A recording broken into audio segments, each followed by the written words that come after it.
سوال تحریر فرمایا ہے کہ اللہ تعالیٰ نے انسان کو ذہن یا دماغ کو 100% چلانے کی استعداد کیوں نہیں دی؟ بڑی اچھی بات آپ نے سوال بہت اچھا تحریر فرمایا۔ دیکھیے، اللہ تعالیٰ نے جتنی قوت اور طاقت انسان میں رکھی ہے، اس کی ایک وجہ تو یہ ہے کہ اگر مکمل اختیارات دے دیتے تو انسان بہت عظیم چیز ہے کہ شاید اپنے علاوہ کسی مخلوق کو باقی رہنے ہی نہ دیتا اور ایک درجے کی غلامی قبول نہ کرتا۔ اسی لیے اللہ تعالیٰ نے کہا ہے ایک اعتراض کے جواب میں، جو اگرچہ اللہ نے ذکر نہیں کیا، لیکن اللہ تعالیٰ نے فرمایا ہے کہ ہم نے دنیا میں جو کمانے کے مواقع ہیں وہ ہر ایک کو برابر کے نہیں دیے، رزق اللہ نے برابر کا نہیں دیا۔ اس سے یہ نہ سمجھا جائے کہ سرمایہ دارانہ اور ظالمانہ نظام کی کوئی حمایت کی جا رہی ہے یا اس کی بنیاد رکھی جا رہی ہے۔ زندگی کی بیسک نیڈز جو حضور صلی اللہ علیہ وسلم نے طے فرما دی تھیں، وہ سب کا حق ہے۔ اس کے بعد معیشت کو اللہ نے مختلف کیا ہے۔ مثلا گھر ہر ایک کو دینا گورنمنٹ کی ذمہ داری ہے، سواری گورنمنٹ کی ذمہ داری ہے، شادی یا اس کے برابر کے اخراجات جو ہیں وہ دینا گورنمنٹ کی ذمہ داری ہے، وغیرہ وغیرہ۔ ان 7-8 چیزوں کو چھوڑ کے جو ہر انسان کا بنیادی حق ہے، پھر اللہ کہتا ہے کہ معیشت کا جو تفاوت اور درجات جو میں نے رکھے ہیں، لِيَتَّخِذَ بَعْضُكُمْ بَعْضًا سُخْرِيًّا، اس لیے کہ تم ایک دوسرے سے کام لیتے رہو۔ اگر سب لوگ برابر ہو جاتے تو پھر ایک آدمی دوسرے آدمی کا کام نہ کرتا۔ اسی طرح انسانی صلاحیتیں جو اللہ نے دماغ میں رکھی ہیں، کسی کو کم کسی کو زیادہ استعمال کا جو موقع ملتا ہے تو وہ ایک نوع کی تھوڑی سی غلامی وقتی طور پہ ہوتی ہے۔ اگر ہر آدمی اتنے اپنے دماغ کو استعمال کرنے لگتا تو وجود اور زندگی یہاں پر ممکن نہ رہتی۔ ایک وجہ تو یہ ہے، اور دوسری وجہ یہ ہے کہ ایسی چیزوں کی حکمت بالغہ، یعنی مکمل طور پہ ان چیزوں میں کیا حکمت ہوتی ہے کہ اللہ کی ذات کا اپنا اختیار ہے۔ خدا جو چاہے سو کرے، ایسی موقعوں پہ پہنچ کے سوائے خاموشی کے کوئی چیز باقی نہیں رہ جاتی۔ اس لیے کہ اللہ تعالیٰ نے قرآن کریم میں بہت سی چیزوں کا جواب نہیں دیا۔ ہم آپ جیسے طالب علم اس کا جواب دے لیں، اللہ تعالیٰ نے جواب نہیں دیا۔ بس اللہ نے کہا ہے کہ وہ کہتے ہیں کہ سود اور تجارت دونوں ایک ہی چیزیں ہیں، دونوں میں نفع ہوتا ہے۔ اللہ نے اس پہ کوئی بحث نہیں کی، اور اس بحث پہ الحمدللہ اب تک معاشیات کے ماہرین موجود ہیں، 100 جواب دے دیں۔ لیکن اللہ نے کہا کہ احل اللہ البیع وحرم الربا، میں اللہ سود کو ناجائز قرار دے رہا ہوں اور میں اللہ تجارت کو جائز قرار دے رہا ہوں۔ بس یہ بادشاہ کا جواب ہے، شہنشاہیت کا جواب ہے کہ کوئی علت کچھ نہیں، بس میں نے جو چاہا سو کر دیا۔ تو کبھی کبھی حاکمیت کا جواب بھی ہوتا ہے، جہاں پہ انسان کچھ بھی کر لے اس کی حاکمیت غالب ہی ہوتی۔ تیسری بات جو آپ نے فرمائی کہ انسان کو دماغ 100% پہ، اس پہ سوال یہ بھی تو اٹھتا ہے کہ 100% دیا کیوں؟ اس لیے دیا کہ بہت مرتبہ کسی انسان کی دماغی صلاحیتیں وہ کام کرتی ہیں جو لوگوں کی نہیں کرتی۔ مثلا آئنسٹائن نے وہ کیا جو دنیا میں، اور نیوٹن نے وہ کیا جو اور، اسی طرح ارسطو تھا، اسی طرح ہمارے ہاں کندی تھا، فارابی تھا، ابن طفیل تھا، ابن ماجہ تھا۔ انہوں نے اپنے اپنے ممالک میں اپنی اپنی سطح کے جو کام کیے تھے باقی دنیا نہیں کر سکی۔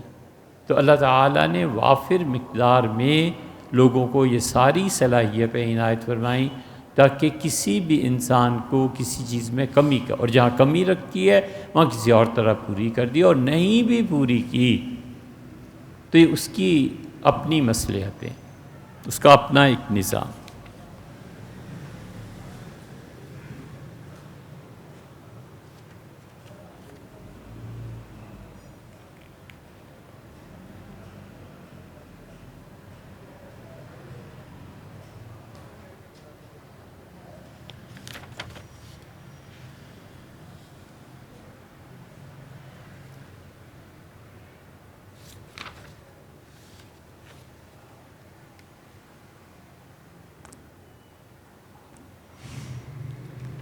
بریلوی مسلک سے تعلق رکھتے ہیں اور سننے والے ہیں، اور 2-3 اعتراضات ہیں، ایک رائے ہے اور ایک سوال ہے، امید ہے ان جواب۔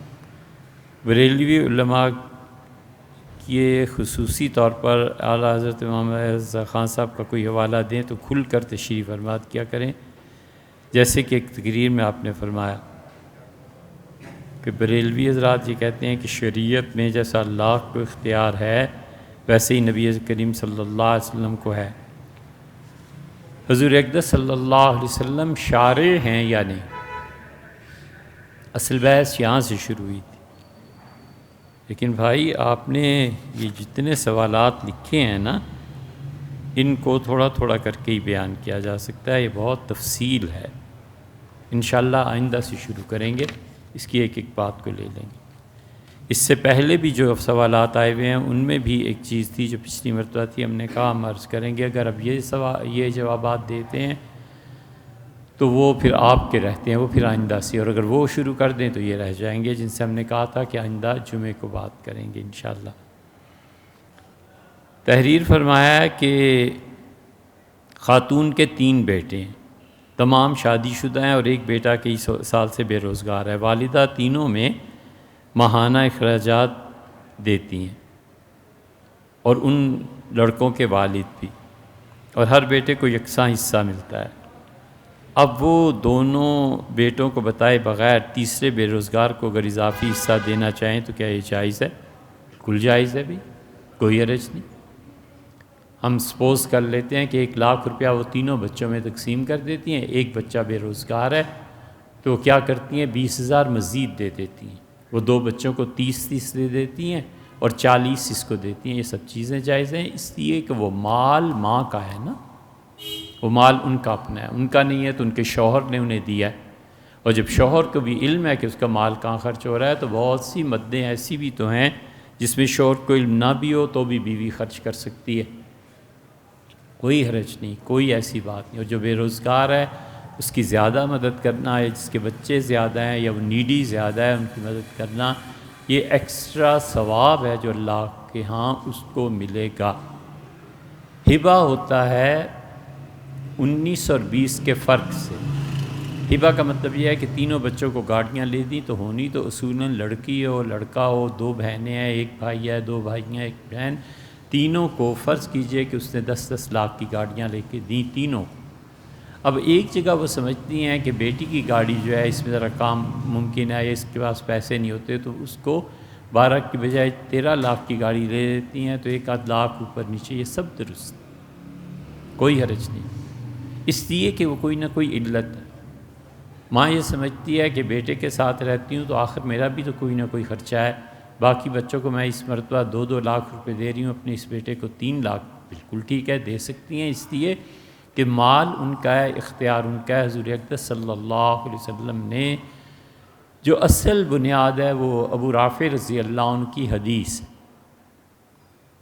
وہ کہتے ہیں میں مسجد نبوی میں حاضر ہوا تو میں نے غیر ارادی طور پہ اپنی بیٹی کو مسجد نبوی میں بٹھا دیا، دونوں بچے میرے تھے، تو بیٹے کو میں نے ران پہ بٹھا دیا، تو حضور صلی اللہ علیہ وسلم نے برا منع فرمایا یا دونوں بچوں کو صحیح زمین پہ بٹھا دو یا دونوں کو 2 رانوں پہ بٹھا دو۔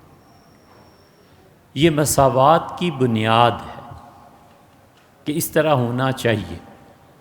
اسی حدیث کے تحت میں فقہا نے لکھا ہے کہ جہاں احتیاج اور ضرورت بڑھ جائے وہاں 19-20 بھی کیا جا سکتا ہے، کہ کچھ ادھر دے دیا کچھ ادھر دے دیا، کسی کی مدد کر دی۔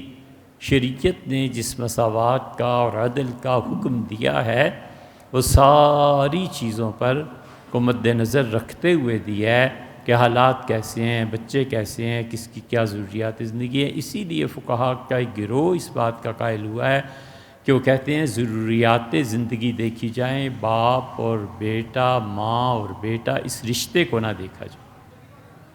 مثلا 4 بچے ہیں، ایک بچے کی چیزیں زیادہ ہیں، اس کی نیڈز زیادہ ہیں، اس کی ضرورت زیادہ ہے، اور ایک بچہ اپنا ہی ہے لیکن اس کی نیڈز کم ہیں، پوری ہو سکتی ہیں، تو اس میں اور اس میں تبین واضح طور پہ کر دیا جائے۔ مثلا اس کو 60,000 دے دیے، اس کے 2 بچے بھی ہیں، اس کی ابھی شادی ہوئی ہے، اسے کہا بیٹے تم فی الحال تو 30 پہ گزارا کرو نا، تمہارے بھائی کے اخراجات ہیں، داماد ہے، بے روزگار ہے، تو بیٹی کو کہا بیٹی فی الحال تو لو پیسے اور گھر چلاؤ، تمہارے بھائیوں کو میں تم سے تھوڑا دے رہی ہوں۔ کوئی حرج نہیں ہے ان ساری چیزوں میں، انسانی ضروریات زندگی کا خیال غالب ہے بنسبت اور چیزوں۔ اسی لیے وراثت جو ہے نا، اس کو خود خدا نے متعین کیا ہے، یہاں ضروریات کو نہیں کہا گیا، یہاں ضروریات کی اجازت دی گئی ہے کہ جو نیڈی ہیں ان کو زیادہ ملے گی، وہاں اللہ تعالیٰ نے خالصتاً وراثت میں تقسیم اپنے پاس سے کی ہے، وہاں رشتے بنیاد نہیں ہے، وہاں پر بنیاد دوسری ہے اور وہ اللہ کا حکم۔ اسی اللہ تعالیٰ نے وہاں پر جو پوتے کو محروم رکھا ہے، اللہ کی حکمت ہے، کیوں اس سے محروم رکھا ہے اور کیا ہوا؟ انسانی عقل میں نہ بھی آئے تو کیا حرج ہے، عقل کی پرواز ہی اتنی نہیں۔ اس لیے جو آپ نے فرمایا ہے کہ یہ جائز ہے، یہ بالکل درست ہے۔ بڑا اچھا سوال انہوں نے پوچھا ہے، اس سے معلوم ہوتا ہے کہ آپ کچھ پڑھتے ہیں۔ اسلام میں احکامات کا تغیر کس بنا پر ہے؟ کسی حکم میں نرمی یا سختی کا معاملہ تو سمجھ میں آتا ہے، جیسے پہلے شراب کے معاملے میں اتنی سختی نہیں تھی اور مریض کو روزہ معاف نہیں تھا، لیکن ترک رفع یدین وغیرہ مسائل میں کیا حکمت؟ دیکھیے، شریعت کے جتنے بھی احکامات ہیں نا، ان میں تغیر کی کئی ایک بنیادیں ہیں۔ مثلا ایک تو سیدھی سادی بنیاد اس میں نص ہے، خدا نے کسی بات کی اجازت دی پھر اس کو منسوخ کر دیا، یہ اللہ ہی کے علم میں ہے کہ کون سا اس کا حکم کس وقت تک مناسب ہے اور کس وقت اسے چینج کرنا ہے۔ مثلا حضرت موسیٰ علیہ السلام کے بعد اس کائنات میں کہیں بھی کسی قوم پہ مجموعی حیثیت سے عذاب نہیں آیا، قوم عاد ماری گئی، قوم سمود ماری گئی وغیرہ وغیرہ، لیکن حضرت موسیٰ علیہ السلام جب آئے تو اس وقت انسانیت اس درجے تک پہنچ چکی تھی کہ انسان ہتھیار چلانا، ایک دوسرے کو مارنا، جانوروں کا شکار کرنا وغیرہ وغیرہ، یہ ساری چیزیں بخوبی سمجھتے تھے۔ تو اللہ نے کہا کہ وہ جو گناہ جن کی وجہ سے عذاب دیا جاتا تھا، اب آج کے بعد ہم کسی قوم پہ کوئی عذاب نہیں بھیجیں گے، تم جانو اور تمہارے کام جانو۔ جو عدل خداوند کریم خود کرتا تھا، اس نے اس عدل اور انصاف کو لوگوں کے حوالے کر دیا، فرمایا یہ ہیں میرے قوانین، عمل کرو، عدل کرو، جہاد کرو، ایک دوسرے کو مارو نہ مارو، اب اس کے بعد قیامت میں حساب ہوگا، اب دنیا میں میرا عذاب نازل نہیں ہوگا۔ اسی وجہ سے وہ گناہ جن پہ پچھلے انبیاء علیہ السلام کی قوموں پہ عذاب ہوتے رہے ہیں، اب دنیا میں وہ سارے گناہ پائے جاتے ہیں، اور ان قوموں سے بڑھ کے پائے جاتے ہیں اور دھڑلے سے پائے جاتے ہیں، اور اس کو قانونی جواز دے کر کرتے ہیں لوگ گناہ۔ اس کے باوجود خدا کا عذاب کبھی نہیں آیا، اس لیے کہ نص بنیاد ہوتی ہے تبدیلی کی، خدا وہی کرے، حضور اقدس صلی اللہ علیہ وسلم یا انبیاء علیہ السلام خدا کے حکم سے کوئی بات بتا دیں، یہ تغیر پیدا ہو جاتا ہے۔ ایک بات یہ، دوسری چیز، کبھی کبھی وہی جلی نہیں ہوتی، صاف وہی آئی، ایک چیز حرام ہوگی۔ اللہ تعالیٰ نے فرمایا حرمت علیکم امہاتکم، ہم نے ماں سے نکاح کرنا حرام قرار دے، ختم ہو گئی بات۔ اور پھر گنتے چلے گئے ہیں، بیٹیوں سے، فلاں سے، فلاں سے، فلاں سے، یہ اللہ کی طرف سے صاف وحی۔ ایک آدمی نے ایک عورت سے نکاح کیا اور پھر پھوپھی کو گھر لے آیا اور پھوپھی کی جو بھتیجی ہے اس سے بھی نکاح کر لیا، یعنی وہ دو عورتیں آپس میں پھوپھی بھتیجی لگتی ہیں، یہ نکاح حرام ہے۔ کس بنیاد پہ؟ قرآن نے تو نہیں کہا۔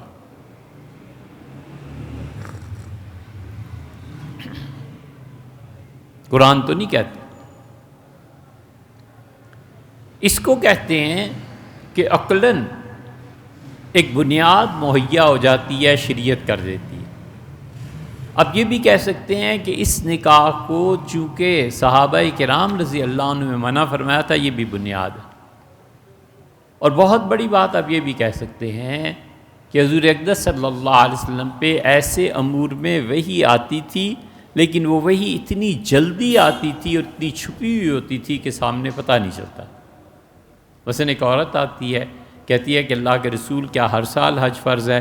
رسول اللہ صلی اللہ علیہ وسلم چپ ہیں، پھر دوبارہ پھر سے بارہ، تو رسول اللہ صلی اللہ علیہ وسلم نے جب وہ چپ ہو گئی تو اس سے کہا کہ تمہارا کیا خیال ہے اگر میں ایک بار بھی کہہ دیتا کہ ہر سال، تو کیا تم لوگوں پہ ہر سال حج کرنا فرض نہ ہو جاتا؟ نفی فرما دی۔ کئی لوگوں نے لکھا ہے کہ اصل میں ہوا یہ کہ رسول اللہ صلی اللہ علیہ وسلم جب خاموش رہے تو آنن فانن وحی آئی کہ ہر سال نہیں ہے، اور وہ وحی خفی تھی۔ اس لیے جو لوگ اس کے قائل ہیں کہ صرف اللہ شارع ہے، شاہ عبدالعزیز صاحب ہیں، یہ علامہ بحر العلوم ہے رحمہ اللہ، ہم جیسے لوگ ہیں، ہم کہتے ہیں شارع حقیقی صرف اللہ ہے، انسان پہ کوئی حکم نہیں چلا سکتا۔ جب حکم چلائے گا تو لا محالہ وہ غلامی ہو جائے گی۔ انسان کو کیسے غلام بنا سکتا؟ نوکری ہے، اجرت ہے، پیسہ ہے، یہ سب چیزیں اس لیے کہ اس کا کچن چلتا رہے، وگرنہ کوئی انسان کسی کو یہ بھی نہیں کہہ سکتا کہ مجھے پانی پلاؤ، اس لیے کہ اس کا باورچی خانے میں جانا، گلاس لینا، پانی لے کے آنا، یہ 5 منٹ کے لیے اس کی غلامی تو ہو گئی۔ اصل حریت ہے، اصل آزادی ہے، اصل غلامی نہیں ہے۔ تو ہم جیسے لوگ یہاں آ کر پھنس جاتے ہیں جہاں حضور صلی اللہ علیہ وسلم سے کوئی بات کہی گئی اور آپ نے فوراً حکم دے دیا۔ امام احمد رضا خان صاحب کا موقف یہ ہے کہ وہ کہتے ہیں شارع، شریعت کو بنانے والا، قانون کو نافذ کرنے والا، قانون کو بنانے والا ایک اللہ ہے اور ایک حضور صلی اللہ علیہ وسلم ہے۔ وہ 25-30 احادیث لے آئے ہیں، ان احادیث پہ آ کر ہم جیسے لوگ اس طرح پھنس جاتے ہیں کہ ان احادیث سے معلوم ہوتا ہے کہ حضور صلی اللہ علیہ وسلم خود شریعت بناتے تھے، کوئی حکم دیتے تھے، یعنی وہ جو کچھ فرماتے تھے وہ حکم ہو جاتا تھا۔ اب اس کے پیچھے خدا کی وحی تو ہے نہیں، فرما دیا یہ حلال ہے، بس ٹھیک ہے، حلال، یہ حرام ہے، حرام۔ اب کوئی اس سے پیچھے پوچھے کہ بھی تم حلال اور حرام کہتے ہو، اللہ کرتا ہے، یہاں تو حضور صلی اللہ علیہ وسلم کر رہے ہیں، انہیں کہاں سے پتہ چلا؟ اس موقع پہ ہم جیسے لوگ کہتے ہیں کہ وہ وحی خفی تھی۔ وحی خفی احکامات میں تغیر پیدا کرتی ہے، لیکن یہ دونوں چیزیں حضور صلی اللہ علیہ وسلم کے زمانے میں تھیں، اب ختم ہو گئی۔ نہ وحی جلی کا مسئلہ رہا، نہ وحی خفی کا مسئلہ رہا۔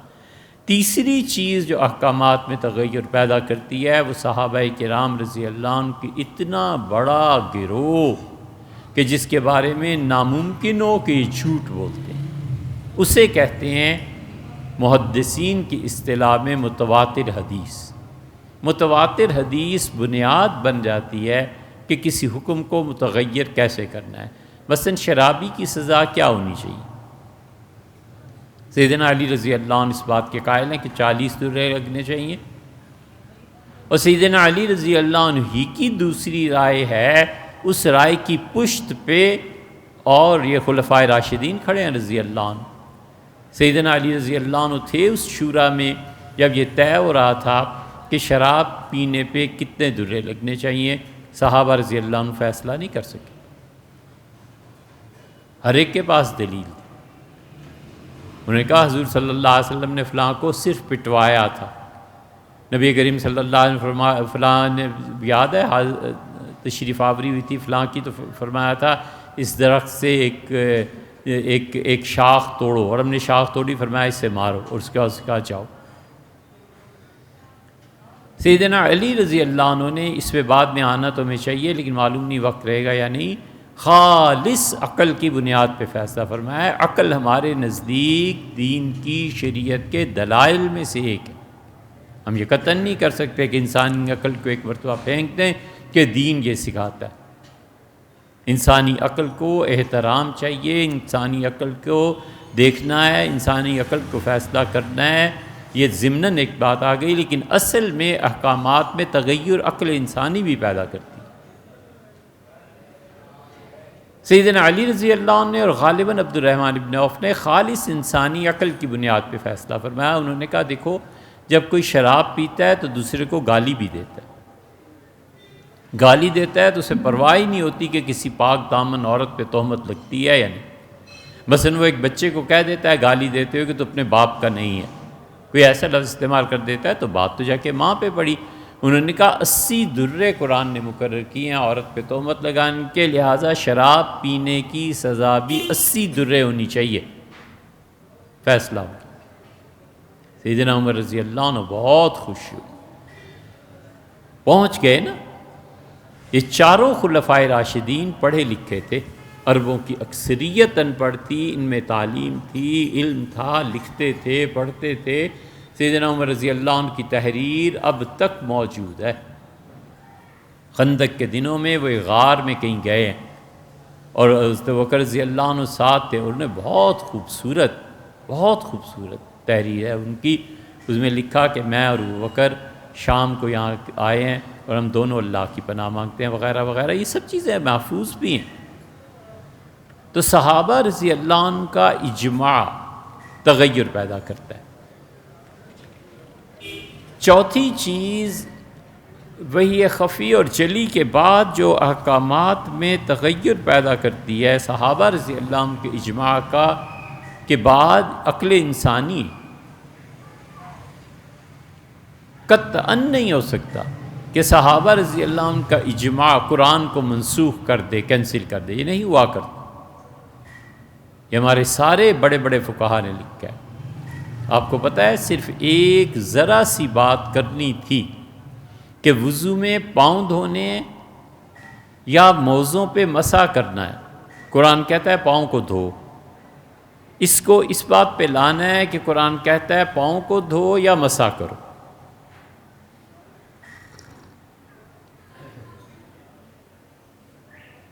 اب وہ ثابت کہاں سے ہو کہ مسح کرو؟ امام ابو حنیفہ رحمۃ اللہ علیہ عرصے تک یہی فتویٰ دیتے رہے کہ پاؤں کو دھونا ضروری، چمڑے کے موزوں پہ مسح نہیں کیا جا سکتا، حتیٰ کہ امام ابو حنیفہ رحمۃ اللہ نے کہا 80 سے زیادہ صحابہ کرام رضی اللہ عنہ کی روایات مجھ تک پہنچی ہیں۔ اب میں کہتا ہوں کہ صحابہ رضی اللہ عنہ کا یہ اجماع یا 80 سے زیادہ روایات، یہ سب لوگ حضور صلی اللہ علیہ وسلم جھوٹ نہیں بول سکتے۔ قرآن کا حکم ہے دھونے کا، کس طرح پانی سے یا مسح سے، لہٰذا مسح کی اجازت ہے، پانی سے دھو لو مسح کر لو، دونوں ٹھیک ہو۔ حالانکہ مسح کا حکم وضو کو کینسل نہیں کر رہا، کینسل ہو جانا کوئی اور چیز ہوتی ہے، وہ صرف اس کو محدود کر رہے ہیں۔ تو صحابہ رضی اللہ عنہ کا اجماع قرآن کریم کی کسی آیت کو منسوخ نہیں کر سکتا، البتہ اس میں کچھ پابندیاں لگ جاتی ہیں، جیسے کہ ابھی اس میں ہے، یہ بھی امام ابو حنیفہ رحمۃ اللہ کا واقع۔ چوتھی چیز جو احکامات کے تغیر کا باعث بنتی ہے وہ انسانی عقل ہے۔ انسانی عقل بتاتی ہے کہ اس وقت یہ حد نافذ نہیں کرنی چاہیے۔ جو اس زمانے کے ارباب بسط و کشاد ہیں، اگر وہ نیک لوگ ہیں، اگر وہ پڑھے لکھے لوگ ہیں، مسئلہ یہ ہے کہ ہماری قیادت ساری جاہل ہے، ہمارے ہاں کبھی بھی پڑھی لکھی قیادت آئی ہی نہیں۔ ایک لے دے کے بھٹو صاحب آئے تھے اور وہ چونکہ مغربی معاشرے میں رہے تھے اور مغرب سے انہوں نے تعلیم حاصل کی تھی تو ان کے ٹرینڈز کچھ اور تھے، باقی اس کے علاوہ کون سی ایسی قیادت ہے جس کے متعلق ہم یہ کہیں یہ پڑھی لکھی؟ جو ہمارے یہاں قیادت آئی ہے، چاہے وہ دینی قیادت تھی جزوی درجے میں اور چاہے وہ کلی قیادت تھی اس ملک کی، یہ سب کی سب جاہلوں کے ہاتھ رہی اور جاہل بھی کوئی آدمی ہوتا ہے، یہ تو ایسے لوگوں کے ہاتھ میں رہی ہے جن میں انسانی اخلاقیات ہی نہیں تھی۔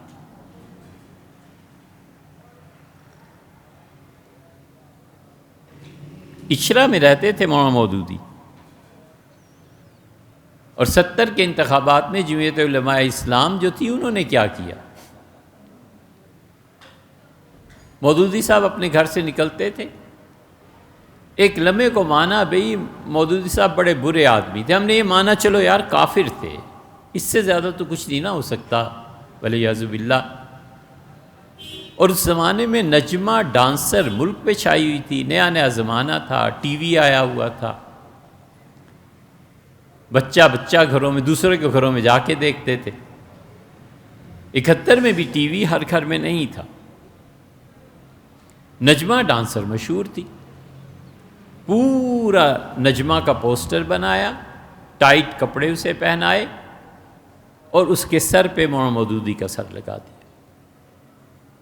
یہ علماء دین اور یہ قوم کو راہ دکھانے والے 6 مہینے تک وہ پوسٹر لٹکا رہتا تھا، اور مولانا مودودی روز وہاں سے گزرتے تھے کہ ایک فاحشہ عورت کے جسم پہ ان کا سر لگا ہوا ہے، لوگ ہنستے تھے، مولانا چپ کر۔ یہ ابھی کی بات ہے مولانا فضل الرحمان صاحب، جو بھی سیاسی اختلاف اتفاق ہو ہمیں اس سے غرض نہیں، لیکن مولانا کے مقابلے میں ایک ایسی بد کردار عورت کو لا کے اسمبلی کا الیکشن لڑا رہا گیا، یہ کیا چیز تھی سوائے اس کے کہ مولانا کی توہین کرنی؟ یہ قیادت ہے۔ ایک اور چھوٹی سی بات کیا کہ آگے چلوں، ہمارے یہاں قیادت نہیں تھی، اب تک بھی نہیں، کوئی پڑھی لکھی قیادت تھوڑا ہی ہے۔ غلام دستگیر گجرانوالہ کے نواز شریف صاحب کے بڑے قریبی معتمد لوگ، نواز شریف صاحب جب بھی آتے ہیں ان کے یہاں قیام کرتے ہیں، ان کے والد کا حال پتہ ہے؟ ایوب خان کا مقابلہ ہوا تھا فاطمہ جناح سے، حکومت نے پورا زور لگا دیا کہ فاطمہ جناح انڈین ایجنٹ ہے، انتخابات کا وقت آیا تو لالٹین مل گئی۔ غلام دستگیر صاحب کے جو والد تھے وہ تھے ایوب خان کے ساتھ، شاید وہ منسٹر بھی ہو گئے تھے، یہ نہیں معلوم، لیکن ان کے بیٹے تو منسٹر ہیں ہی۔ یہ سارا خاندان، سارا گھرانہ پرانے سیاسی لوگ ہیں مسلم لیگ کے۔ تو جب نشانات الاٹ ہوئے تو لالٹین کا نشان ملا فاطمہ جناح کو، تو ان کے والد صاحب غلام دستگیر کے رات کو جلسہ ہوتا تھا، اب تک جلسے ہوتے رہے ہیں، لوگ جانتے ہیں سیاسی جلسے، تو گجرانوالہ میں کتیا کو پکڑ لیتے تھے اور کتیا کے اوپر لالٹین باندھ کے اپنے جلسے میں ساتھ لے جاتے تھے لوگوں کو دکھانے کے لیے۔ یہ ان کے اخلاقیات ہیں جنہوں نے ہماری قیادت کی اور جنہوں نے ہماری صلاحیتوں کو برباد کیا، اور یہ ظالم اب تک مسلط ہے، یہ جاہلوں سے بھی بدتر، ان کو نہیں کہہ رہا، لیکن تغیر احکام میں کبھی وہ پارلیمنٹ آ جائے جس پارلیمنٹ کا ہر فرد پڑھا ہوا ہو اور وہ اصول شریعت سے واقف ہو، شاطبی کو، ابن خلدون کو، ان لوگوں کو یہ ہو نہیں سکتا کبھی بھی، لیکن یہ کہ فرض کر لیں اگر کبھی ایسے آ جائیں اور گورنمنٹ کا غلبہ آ جائے تو وہ اس بات کا فیصلہ کریں گے کہ یہ قانون اب نافذ ہوگا یا نہیں ہوگا، اور بالکل ٹھیک وہ کریں گے جو سیدنا عمر رضی اللہ عنہ اپنے زمانے میں کر دیا تھا۔ سیدنا عمر رضی اللہ عنہ نے کہا، جب قحط شروع ہو گیا تو انہوں نے کہا کہ یہ خدا کا حکم ہے کہ چور کے ہاتھ کاٹ دو، مگر ہم نہیں کاٹیں گے۔ انہوں نے روک دیا، اس لیے کہ وہ جانتے تھے کہ ایک طرف کھانے کو کچھ نہیں مل رہا، مہنگائی اتنی ہو رہی ہے، دوسری طرف اگر میں یہ احکامات جاری کر دوں گا تو ہوگا کیا معاشرے میں؟ پھر سیدنا عمر رضی اللہ عنہ کے سامنے خدا کا حکم تھا کہ وہ یہ کریں جس سے عوام کو سہولت ملے، انہوں نے اس پہ عمل کیا۔ اس لیے اسلامی احکامات میں جو تغیر واقع ہوتا ہے اس کی بنیاد یہ بن جاتی ہے کہ اس وقت کا معاشرہ کیسا تھا اور کون سا قانون شریعت کا اس پر نافذ کرنا تھا، یا پھر یہ کہ وقتی طور پر مجبوریوں کی بنیاد پر اس قانون کی بجائے کچھ اور کہا گیا، منسوخ کوئی نہیں کر سکتا۔ کینسلیشن اللہ کی، اس کے رسول صلی اللہ علیہ وسلم کے احکامات کی نہیں ہوا کرتی۔ تغیر اور تبدل جو زمانے میں ہوتا ہے وہ اس بنیاد پہ ہوتا ہے۔ آپ نے فرمایا ترک رفع یدین وغیرہ، ان مسائل میں کیا حکمت ہے؟ دیکھیے بہت سے مسائل شریعت کے ایسے ہوتے ہیں جو ایک وقت میں رہے، دوسرے وقت میں اس میں بدل گئے، اس میں حکمتیں نہیں ہوتی، وہ بس خدا کا حکم یہی ہے۔ حضور صلی اللہ علیہ وسلم نے فرما دیا۔ ہم اسی کے مقابلے کی دو چیزیں آپ سے ذکر کرتے ہیں۔ مثلا آپ نے امید ہے عمرہ یا حج پہ حاضری ہوئی ہوگی، تو اس میں جو حکم ہے کہ پہلے چکر جو ہیں وہ تیزی سے لگاؤ اور بعد والے چکر ذرا آرام سے، اب اس میں کیا حکمت ہے؟ حضور صلی اللہ علیہ وسلم کے زمانے میں حکمت تھی۔ کافروں نے مشہور کر رکھا تھا کہ یہ لوگ کمزور ہیں، پیدل نہیں چل سکتے۔ حضور صلی اللہ علیہ وسلم فرمایا سینہ تان کے چلو اس سال، اور قدم اٹھاؤ مضبوطی کے ساتھ تاکہ دشمنوں پر روب پڑے۔ صحابہ رضی اللہ عنہ نے یہ کیا، اور حضرت عمر رضی اللہ عنہ کا جب اپنا دور آیا ہے تو خود انہوں نے فرمایا، یہ ان کی عقل دیکھو اور سوچ، انہوں نے کہا حضور صلی اللہ علیہ وسلم کے زمانے میں جب ہم نے کیا تھا اس وقت تو اس لیے تھا کہ کافروں کو دکھانا ہے، اب ہم نے کس کو دکھانا ہے؟ پھر وہ چپ ہو گئے اور فرمایا نہیں بس ٹھیک ہے، حضور صلی اللہ علیہ وسلم نے جو کیا ہے ہم کر لیں گے۔ دوسرے دیکھیں نا آپ، احرام میں ایک چادر کو ایک ہاتھ کے نیچے سے دوسری طرف کو اوڑھا جاتا ہے۔ اب یہ ساتوں چکروں میں اسے بھی اسی وجہ سے تھا کہ کافر تھے مقابلے میں، یہاں کافر کوئی بھی نہیں، اس کے باوجود سب مسلمان کرتے ہیں۔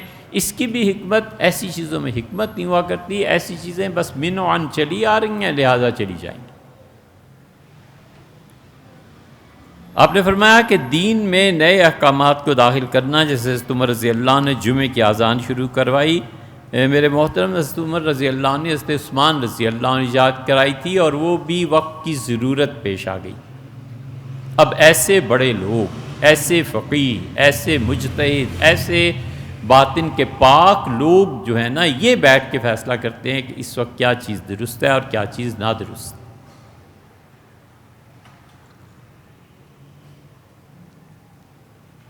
دوسری اذان سیدنا عثمان رضی اللہ عنہ نے شروع کی تھی جب مدینہ منورہ کی آبادی بڑھ گئی، تو فرمایا تھا پہلی اذان دیا کرو تاکہ لوگ اپنے کام کاج چھوڑ کے آ جایا کریں، اور دوسری اذان جو ہے اس کے بعد ہوگی، اور اس کے بعد جماعت ہوگی، جیسے کہ ہمارے یہاں بھی ہوتا ہے۔ یہ حضرت عثمان رضی اللہ عنہ کا حکم تھا، اور چونکہ ہوا تھا محضر صحابہ، یہ الفاظ آپ کو بہت جگہ ملیں گے کہ یہ حکم ہوا صحابہ رضی اللہ عنہ موجود تھے، یہ حکم ہوا بدری موجود، یہ حکم ہوا احدی موجود، یہ حکم ہوا فتح مکہ والے وغیرہ وغیرہ۔ ان سب کا اس بات پر اتفاق کر لینا کہ واقعی یہ ضرورت ہے، پھر اس کے لیے ضروری نہیں ہے کہ اس کی بیک پہ کتاب و سنت ہو، صحابہ رضی اللہ عنہ کا اجماع کافی ہو جاتا ہے۔ اور اس کی ایک بڑی وجہ یہ بھی ہے کہ یہ نہیں سمجھنا چاہیے کہ حضور صلی اللہ علیہ وسلم دنیا سے تشریف لے گئے تو نبوت کے مقاصد پورے ہو گئے۔ نبی کریم صلی اللہ علیہ وسلم کے اپنی سیرت طیبہ اور خلافت راشدہ، یہ دونوں حصے ملتے ہیں تب جا کر مقاصد نبوت پورے ہوتے ہیں، کیونکہ یہ بھی تو ضروری تھا نا کہ مسلمانوں میں امامت رہے۔ یہ ہمارا اور اہل تشیع کا اس پہ اتفاق ہے کہ ہم امامت کے قائل ہیں، وہ بھی امامت کے قائل ہیں۔ یہ الگ بات ہے کہ اس کے ساتھ رجعت کے عقیدے کو جوڑتے ہیں، اور رجعت کے عقیدے میں یہ ہے کہ حضرت مہدی ضرور دنیا میں تشریف لائیں گے۔ رجعت کے عقیدے کو قرآن سے بھی ثابت کرتے ہیں، یہ ایک الگ بات ہے، لیکن نفس امامت اس پہ ہم سب متفق ہیں کہ امام وقت ہونا چاہیے۔ تو امام وقت ہونے کی جو ضرورت تھی، امامت یا خلافت، یہ بھی ان کے ہاں بھی بحث ہے، ہمارے ہاں بھی بحث ہے۔ تو خلافت راشدہ نے جو کچھ کیا وہ رسول اللہ صلی اللہ علیہ وسلم کی تعلیمات کو عملاً انہوں نے نافذ کیا، یہ عملاً اس کی تنفیذ اور نظریات ملتے ہیں، تب جا کر یہ خلافت راشدہ اور تب جا کر نبوت کے مقاصد پورے ہوتے ہیں۔ تو اس سے حضرت عثمان رضی اللہ عنہ کیا، کسی نے کچھ نہیں کہا۔ سیدنا عمر رضی اللہ عنہ نے جتنے فیصلے کیے ہیں اب تک امت اسے نہیں بدل سکی، نہ بدلنا چاہیے تھا، نہ کوئی وجہ تھی۔ حضرت عمر رضی اللہ عنہ 20 تراویح کا معاملہ فرمایا تھا، اب تک چاروں ائمہ کے مقلدین 20 تراویح پڑھتے۔ سیدنا عمر رضی اللہ عنہ نے 3 طلاق 3 ہی کا مسئلہ طے کر دیا تھا، صحابہ رضی اللہ عنہ کو بٹھا کر اب تک 3 طلاقیں 3 ہی ہوتی۔ سیدنا عمر رضی اللہ عنہ یہ طے کر گئے تھے کہ متع نکاح کی جو ایک قسم زمانہ جاہلیت میں تھی اب حرام ہے، اب تک امت اسی کی قائل۔ سیدنا عمر رضی اللہ عنہ نے حدود متعین فرما دی تھیں، اب تک ویسی۔ یہ سب چیزیں ایسی ہیں کہ صحابہ رضی اللہ عنہ کی موجودگی میں ہوئی ہیں، وگرنہ جو جمعہ ہوتا تھا، جو عید ہوتی تھی، جو ایسے ملنا جلنا ہوتا تھا، ایک حکم سیدنا عمر رضی اللہ عنہ دیتے تھے اور عورتیں اٹھ کھڑی ہوتی تھی کہ ام المومنین یہ کیسا حکم ہے، قرآن یہ کہتا ہے، آپ کیا کہہ رہے ہیں، حضور صلی اللہ علیہ وسلم یہ کیا تھا، آپ کیا کہہ رہے ہیں۔ فاطمہ بنت قیس کا مسئلہ آ گیا تھا، ایک لڑکی کی عدت کا، سیدنا عمر رضی اللہ عنہ جو فیصلہ دیا تھا وہ لوگ اٹھ کھڑے ہوئے، ان کا ام المومنین یہ کیسے، حضور صلی اللہ علیہ وسلم تو یہ فرمایا۔ آزادی کا ماحول تھا، پڑھے لکھے لوگ تھے، حضور صلی اللہ علیہ وسلم کی صحبت انہیں بنا چکی تھی۔ اس لیے جو آپ نے ارشاد فرمایا ہے کہ حضرت عمر رضی اللہ عنہ جمعے کی اذان شروع کرائی، تو یہ ایک تاریخی چیز ہے۔ زکوٰۃ کا ایک مصرف حضرت عمر رضی اللہ عنہ منسوخ کیا۔ یہ جیسے آج کسی بھی کام کو بدعت کہہ دیا جاتا ہے، دیکھیے سیدنا عمر رضی اللہ عنہ نے زکوٰۃ کا مصرف منسوخ کیا بھی نہیں اور وہ کر بھی نہیں سکتے تھے۔ سیدنا عمر رضی اللہ عنہ میں کیا ایسی ہے، ان کی حیثیت ہو کیسے سکتی تھی کہ وہ خدا کی کتاب کے کسی حکم کو منسوخ کر دیں، سوال ہی پیدا نہیں ہوتا۔ آپ نے 2 باتوں کا ارشاد فرمایا ہے، ایک یہ اور ایک حضرت عمر رضی اللہ عنہ کے دور خلافت میں حج تمتع پر پابندی لگ گئی تھی۔ ایسی بات نہیں ہے، ہم دونوں کو عرض کر دیتے۔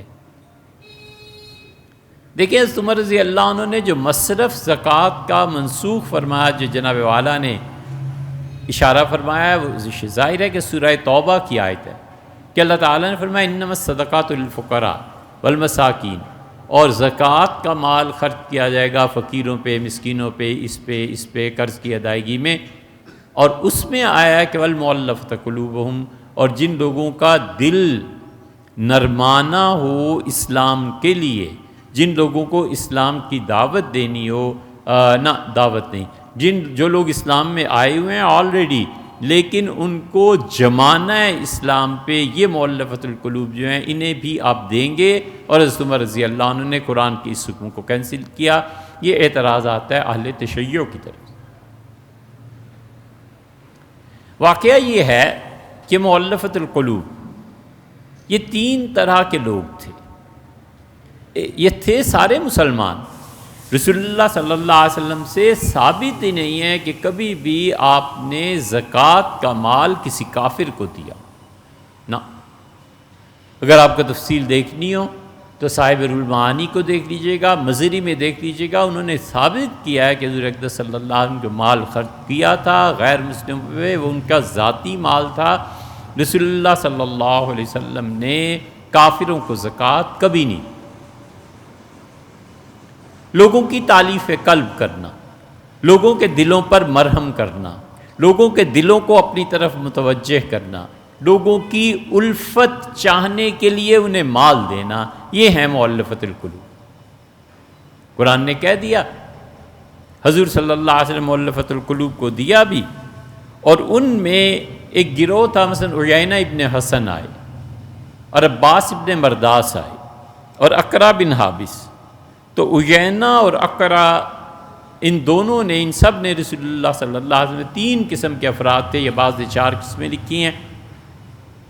اگر مشکل و عربی کی کتابیں تو اس آیت میں مفتی محمد شفیع صاحب رحمۃ اللہ کو دیکھیں، انہوں نے بھی اچھی بحث کی ہے۔ یہ 3 یا 4 قسم کے لوگ تھے۔ کچھ ایسے لوگ تھے جو اسلام قبول کیے ہوئے تھے لیکن پتہ نہیں تھا کہ ادھر ہی نہ چلے جائیں، انہیں مال دیا، پیسہ دیا، ان کے دل میں طبعاً نرمی پیدا ہوئی اسلام پہ جم جائیں۔ کچھ ایسے تھے جو اسلام تو لائے تھے بیچارے لیکن بہت غریب تھے، رسول اللہ صلی اللہ علیہ وسلم انہیں بھی مال دیا کہ اس پہ جمے رہیں۔ بنیادی طور پہ یہ 2 ہی ہیں شاخیں، جن میں صنف کتنی تھی اس کی قرآن نے ذکر کیا 8 کا، مؤلفۃ القلوب اس میں سے 2 یہ چیزیں۔ رسول اللہ صلی اللہ علیہ وسلم پیسہ دیتے رہے۔ اب آیا دور خلافت اولیٰ سیدنا ابوبکر رضی اللہ عنہ کا، تو اس میں عیینہ اور اقرا دونوں آئے اور انہوں نے حضرت ابوبکر رضی اللہ عنہ سے کہا کہ حضرت ہمیں کہیں جگہ دے دیں، پلاٹ دے دیں۔ سیدنا ابوبکر رضی اللہ عنہ نے دے دیا پلاٹ۔ تو حضرت عمر رضی اللہ عنہ سے فرمایا کہ اس سے دستخط کرا لینا۔ سیدنا عمر رضی اللہ عنہ کے پاس جب آیا تو انہوں نے دستخط نہیں کی۔ انہوں نے جب زیادہ اصرار کیا تو حضرت عمر رضی اللہ عنہ نے وہ جو خط تھا، جو تحریر تھی، حکم نامہ تھا، اسی چاک کر کے پھینک دیا، ان کا لے جاؤ۔ اب ٹھیک ہے، وہ لے کے حضرت کے پاس حاضر ہوئے کہ آپ خلیفۃ المسلمین مجھے دیتے ہیں، عمر اس حکم کو پھاڑ دیتے ہیں، مسئلہ کیا؟ حضرت عمر رضی اللہ عنہ کو بلایا گیا تو ان کا حضرت بات یہ ہے کہ رسول اللہ صلی اللہ علیہ وسلم کے زمانے میں ضرورت تھی، کفر غالب تھا، ہمیں ان لوگوں کی مدد کرنی چاہیے تھی، انہیں اسلام پہ جمانا چاہیے تھا۔ اب اللہ نے جب دین جما دیا ہے، ہم غالب آ گئے ہیں، ہمیں ان کی کوئی پرواہ نہیں ہے، چھوڑ جائیں دین، پھر کیا ہو جائے گا۔ یہ حضرت عمر رضی اللہ عنہ نے مؤلفۃ القلوب میں جو اللہ نے کہا تھا اس کو منسوخ کیا ہے۔ اہل تشیع کا اعتراض یہ ہے کہ عمر رضی اللہ عنہ اپنی ذاتی رائے سے قرآن کو کینسل کرتے تھے، ایسے نہیں ہے۔ حضرت عمر رضی اللہ عنہ ریزن بھی بیان کر دی کہ اس وجہ سے آج ہمیں ان کی ضرورت نہیں۔ اس پہ بہت اچھی بات علاء الدین عبدالعزیز بخاری نے لکھی ہے، ان کی کتاب ہے کشف الاسرار۔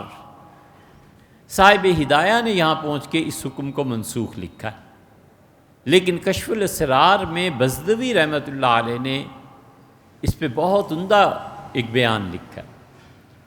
انہوں نے کہا مسئلہ کینسل ہونے کا نہیں ہے، مسئلہ یہ ہے کہ رسول اللہ صلی اللہ علیہ وسلم لوگوں کو جما رہے تھے اور ذریعہ استعمال کر رہے تھے مال کو، اور سیدنا عمر رضی اللہ عنہ جمے ہوئی معاشرے کو دیکھ رہے تھے اور اس پیسے کو وہ سمجھتے تھے کہ رسول اللہ صلی اللہ علیہ وسلم نے ایز اے ٹول استعمال کیا تھا، دین کا غلبہ پیسہ خرچ کرنے سے ہے، ہمارے زمانے میں دین کا پیسہ خرچ نہ کرنے میں کا غلبہ حضرت بھی چاہتے تھے، غلبہ سیدنا عمر رضی اللہ عنہ بھی چاہتے تھے۔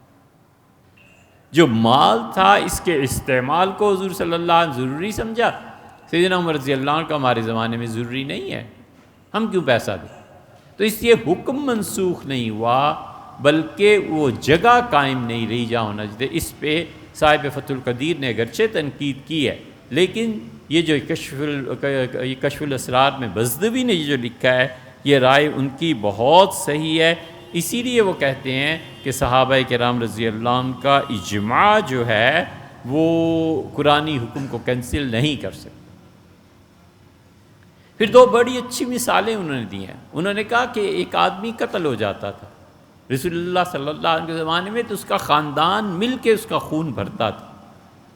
ایک آدمی قتل ہو گیا، اس کی دیت 1,00,000 روپے ہے، 1,00,000 روپے اس کے پاس ہے نہیں، اب کیا کرے؟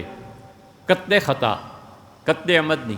آج کے زمانے میں ایکسیڈنٹ کر دیا، ایک آدمی کو مار دیا، اس کے وارثوں نے کہا مقتول کے کہ بھئی 10 لاکھ دو۔ اب جس نے گاڑی غلطی سے مار دیا وہ بیچارہ 10 لاکھ کہاں جائے؟ تو یہ بخاری رحمۃ اللہ علیہ کہتے ہیں کہ حضور صلی اللہ علیہ وسلم کے زمانے میں یہ ہوتا تھا کہ خاندان پہ ڈال دیا جاتا تھا۔ ٹھیک ہے، وہ چیز ہے جو حضرت عمر رضی اللہ عنہ نے وفات کے وقت کی تھی، ان کا لکھو میرے لیے قرض کتنا ہے، لوگوں نے کہا اتنا پیسہ فلاں، اتنا فلاں، اتنا فلاں، اتنا فلاں۔ حضرت عمر رضی اللہ عنہ نے کہا یہ سارا پیسہ میرے وارثوں پہ تقسیم کرو، میرے بچوں بچیوں کو دیکھو، انہیں کہو یہ پیسہ دیں، یہ نہیں دے سکتے تو میرے قبیلے کو، اور میرے قبیلے کے بعد پھر کسی سے نہیں مانگنا، یہ پیسہ پورا کرو۔ اور پھر فرمایا اگر میں دولت چھوڑ کے مرتا تو میرے ورثاء پیسہ اتنا لیتے بھی تو وہی نا، تو جب میں قرض چھوڑ کے جا رہا ہوں تو یہ میرا قرض دے۔ اسے کہتے تھے عاقلہ۔ وقت آگے چلا گیا تو اب ہر آدمی کے پاس اتنے پیسے کہاں سے آئے، خاندان کہاں سے پورا کرے؟ بزدوی رحمۃ اللہ نے کہا کہ اسے بجائے عاقلہ خاندان کے حکومت پہ ڈال دو کہ حکومت پوری کرے، کیونکہ حکومت ذمہ دار ہے کہ معاشرہ اور سوسائٹی میں کیا کرنا ہے۔ ایک مثال، اور دوسری مثال انہوں نے دی، انہوں نے کہا کہ دیکھو